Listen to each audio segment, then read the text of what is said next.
9 News Mornings starts now. We're going to get to all your headlines in a moment, but taking a live look outside on your Friday morning, definitely be sure to bundle up as you head out because we've got another chilly day ahead of us. Thank you for sharing a part of your Friday with us. I'm Anusha here along with Jordan. Oh, yes, the weekend is here. Everybody rejoice. So close. We love it. Thank you very much for being with us. Good morning, everyone. We're going to get to your forecast here in just a moment. But first, we want to get straight to Erica with some breaking traffic news. Good morning, Erica. Good morning. Yeah, we are following interstate closure out of Aurora at this hour. Two semi rollover northbound 225 closed at the Alameda exit, but police are saying if you get off at the Alameda exit, you're able to get right back onto 225. So a pretty short and quick detour.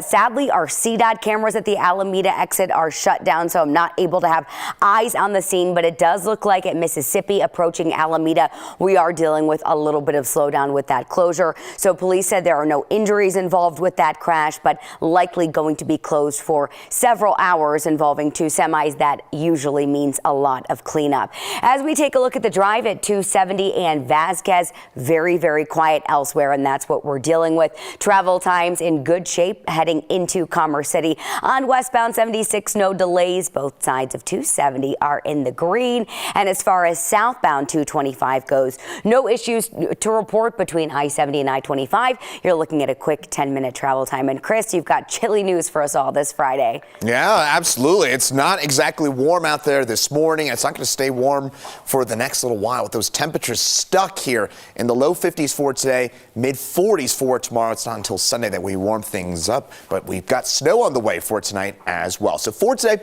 as I mentioned, we'll get up to about 53 degrees. Clouds will increase. We probably start things off on a sunny note around noon or so. Those clouds roll on in, and then we'll see that also accompanied with some gusty winds at times into the foothills. Could get those gusts up into that 40 to maybe even 50 mile an hour range, 20, 30 mile an hour winds for us here in Denver. So you'll notice the wind again. I know we're all sick of the wind, but unfortunately we're dealing with it a bit more for today. Tomorrow, less wind, but it's kind of chilly.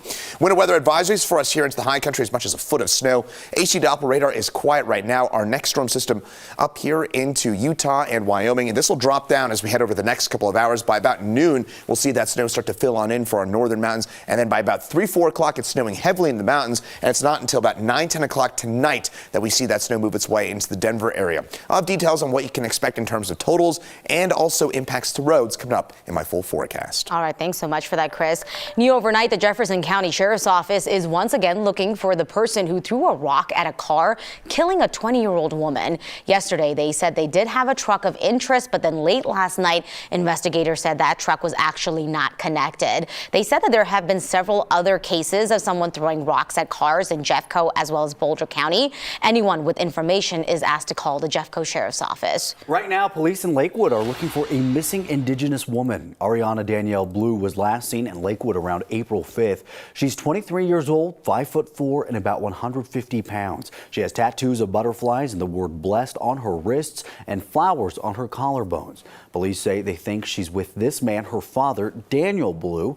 They're believed to be in a 2005 Ford Explorer with a broken rear windshield, a dent on the bumper, and Minnesota license plates. Anyone with information is asked to call Lakewood Police. A former Aurora police officer testified yesterday about why she didn't stop a fellow officer from beating a man during an arrest. Francine Martinez is the first to go on trial under Colorado's new failure to intervene statute. Martinez and her partner, former officer John Hobbart, responded to a trespassing call in July of 2021. Within minutes, Hobbart is seen pistol whipping and choking the suspect, Kyle Vinson, even pointing a gun at Vinson's head. Prosecutors say Martinez stood by just watching as Hobbart struck Vinson as many as 13 times with his gun. On the stand, Martinez said it happened so fast she didn't have time to intervene and feared for her own safety. How did you feel as this struggle went on? Just there were so many unknowns that I didn't know what was going to happen. I didn't know if, again, Mr. Vincent had any weapons on him. At that time, for me, it felt like it was a deadly situation. If Martinez is convicted, she could face up to 18 months in jail and be permanently barred from becoming a peace officer. Deputies in Arapahoe County are looking for 3 young suspects who keep vandalizing Dakota Valley Elementary School. According to the Arapahoe County Sheriff's Office, the 3 have been throwing large rocks, breaking windows of the school's mobile unit as well. The school keeps fixing the windows only to find them broken once again.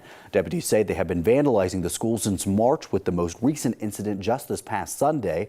The Sheriff's Office is asking anyone who sees suspicious activity around the school to give them a call. You want to see how dangerous that is? Well, a school bus driver is facing dozens of child abuse charges after investigators say he slammed on the brakes to teach the kids a lesson. This happened last month as the driver was taking kids home from Castle Rock Elementary. Our partner station in Colorado Springs says the driver told his bosses the children would not sit down, so he decided to hit the brakes when rolling up to a stop sign. Turn around and sit down properly. If you guys can't do that, you will get written up. You get that? Well, video from the bus shows kids getting off in tears. Our partner station is reporting the driver, Brian Fitzgerald, had just started driving for Douglas County Schools less than a week before.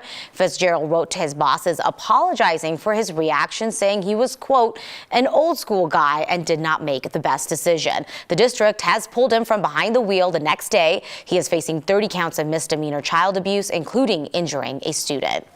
Wyoming's first full-service abortion clinic in years opened yesterday, nearly a year after an arson attack closed it before it could even open.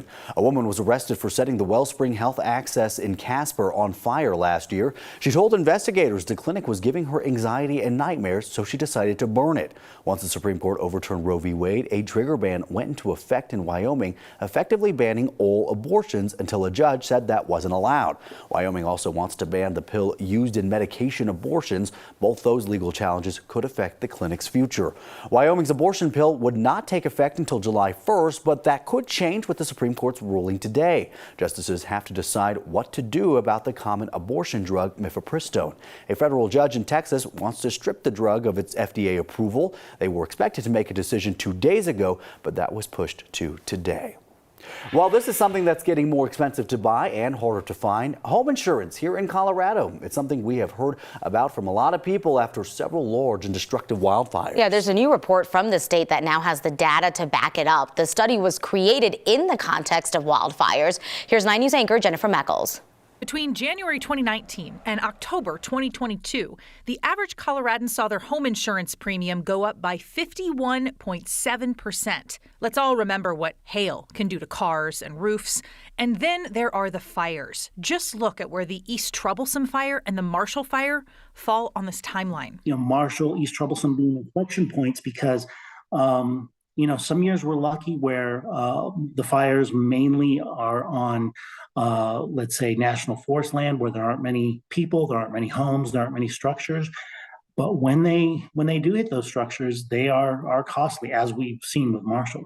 And remember, insurance is a business. The state's Division of Insurance says it is a business they've learned is struggling in Colorado. With the increasing premiums, companies continue to lose money, which leads to the other interesting point in the report is that consolidation at the top with the big companies. This report found that most people are buying from the top 5 large national carriers, while 76% of other carriers are shrinking in our state. It might mean that they're not renewing for people, or they are renewing with less coverage at likely higher premiums, or they're putting other sorts of restrictions in place.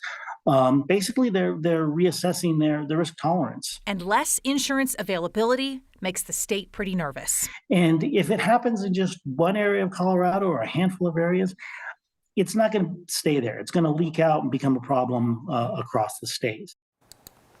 So what happens if someone can't get insurance at all? Well, there's a Democrat-backed bill working through the state now that would create a public option, an insurance of last resort. Other states with natural disaster risks have these systems already in place for hurricanes, wildfires, and other disasters as well.